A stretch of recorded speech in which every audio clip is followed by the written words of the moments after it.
Now on Mississippi Insight. 12 News goes one-on-one with 3rd District Congressman Michael Guest on the One Big Beautiful Bill Act, the president's trade policies and Republican prospects in the 2026 midterms, and we'll hear from the declared candidates and prospective contenders for governor as they stump in Neshoba County. That's all ahead this week on Mississippi Insight. I'm Byron Brown. Thank you for joining us for this August 3rd edition of Insight. Republican Michael Guest has served in the U.S. Congress since the 2018 elections, and he has risen in the ranks to a key committee post, chairman of the U.S. House Ethics Committee. And he will continue in that role following his unsuccessful bid to leave the Homeland Security Committee. Congressman Guest returned home last week and welcomed us to his office in Brandon for a wide-ranging interview. Here's a part of that discussion. The One Big Beautiful Bill, you supported that bill. How will it help Mississippi? It particularly a couple different ways, but one for Mississippians in general and really for the entire American public is it prevents the largest tax increase in American history. We are going to prevent tax rates rising for anyone who makes more than $12,000. We're going to be able to make sure that we keep intact the child tax credit, the standard deduction that's taken by 90% of all filers. That was scheduled to be cut in half at the end of this year. And we actually extended the Trump tax cuts and the fact that we have included Social Security, so additional deductions for seniors. Those hourly paid employees who work overtime, they're going to be able to keep more of their hard-earned money, as will individuals who earn their compensation by way of tips. And so this is a very comprehensive tax package that's going to help all Americans keep more of their hard-earned money. In addition to that, there was border security that was part of that. We're going to fund 700 miles of additional border wall, 900 miles of river barrier. We're going to be hiring 3,000 additional Customs and Border Patrol agents, investing $3.5 billion in technology that will help us prevent and stop both human trafficking and narcotic smuggling. We're making a substantial one-time investment in our military. We're going to see pay raises for our servicemen and women, and we're going to make sure that our military remains the premier fighting force across the globe. So a lot of different priorities were tied into that single piece of legislation, and I think it's not only going to make America stronger, but I think Mississippians are going to benefit. But there's a big cut to Medicaid expense. So how is that going to impact Mississippians, and how do they make up for that, particularly when it comes to rural hospitals? Well, and it's not a cut. I mean, it's been described as the media as a cut, but CBO projects over the next 10 years that we're going to spend $200 billion additional dollars on Medicaid. And so when you talk about the fact that we're cutting that, we're not actually cutting it. We're going to continue to grow that program. But we did put in place certain requirements for people who are going to be eligible for the program. And CBO projects that that's going to be, when you talk about, or the media talks about that people are going to be losing their health care. It's going to be because they fall in one of three buckets. One, they're not United States citizens. And look, we shouldn't be funding the health care for people that are in the country legally. That's at least my belief. I'm not going to say that's the belief of every individual, but that's my belief. The second is Congress put in place a work requirement.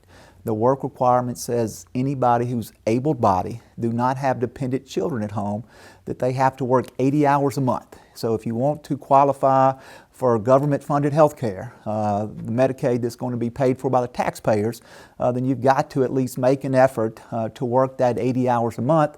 And the other bucket is those individuals who won't meet the verification process. We changed the verification process from annually now to biannually, so twice a year individuals who are on the program will have to go in and they will have to verify their address, their earnings potential, things of that nature. And so those would be the individuals that would be potentially impacted. And those changes don't even go into effect until 2027. And so it's not like those effects, those impacts happen immediately.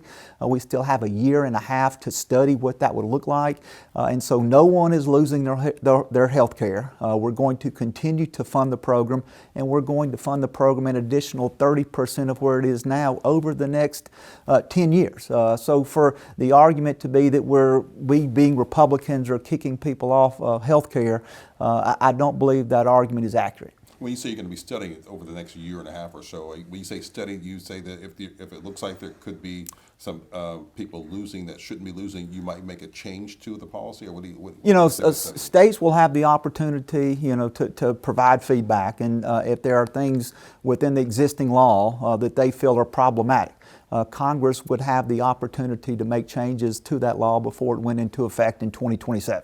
And so while I say studying, we have the ability, again, that if we feel like there are certain parts of the law that in retrospect might be particularly harmful, Congress has the opportunity over the next year and a half to make changes to that. The president's out there trying to get these tariff deals done. What's your position on the tariffs? We saw that last month, because of the tariffs, we actually had a positive flow into the United States Treasury of $27 billion.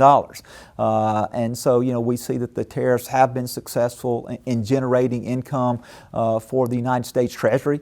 We're starting to see now that countries are looking to negotiate with the president for tariff relief. And so what the president wants to do, and what I agree with, is look, just want a level playing field. I believe that American businesses can compete with anybody across the globe as long as we have a level playing field, and that's what the president's trying to do through the tariffs. Particularly, though, I think that we've got to make sure that we put tariffs in a couple of different buckets. Those people who are our friends versus those people who are our foes. We've got to make sure, particularly with Canada and Mexico, those are our two biggest trading partners outside of China.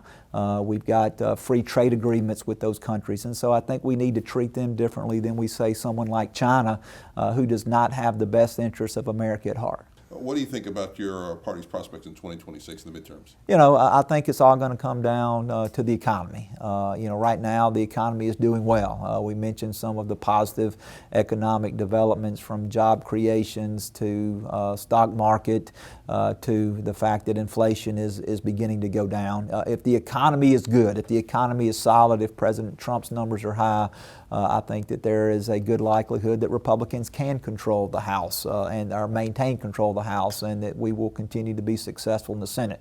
I think it's too early to tell right now. Some of that's also going to be impacted on potential redistricting. We see what's happening in Texas, that they're currently undergoing redistricting. We know that California and New York have said that they may also contemplate redistricting between now and the next election. So, if the economy's good, if the president's popularity numbers are good, I think that bodes well for Republicans next November.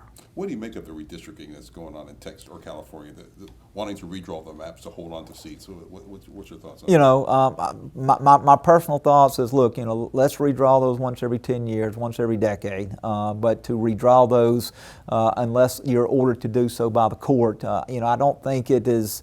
I think it creates a domino effect. And like you said, so when you saw Texas say they were going to redraw their districts, well, then California said we're going to look at it, New York, even New Jersey. And so, for us to be redrawing districts, every 2 years or 4 years, it creates a real problem for members like me who serve their districts. Because what I try to do is I try to get out in my district to make sure that I know the elected officials, the community leaders, those business leaders in my community. And so if my district is constantly being redrawn from one part of the state to the other, it makes that very difficult. And so I look at it from a member perspective, and from a member perspective, having certainty that you know what your district's going to look like, that you're able to invest in your district, form those relationships with local elected officials, that's extremely important, and that becomes much more difficult to do if your district is constantly changing. Watch more from our interview with Congressman Guest online and on our streaming app,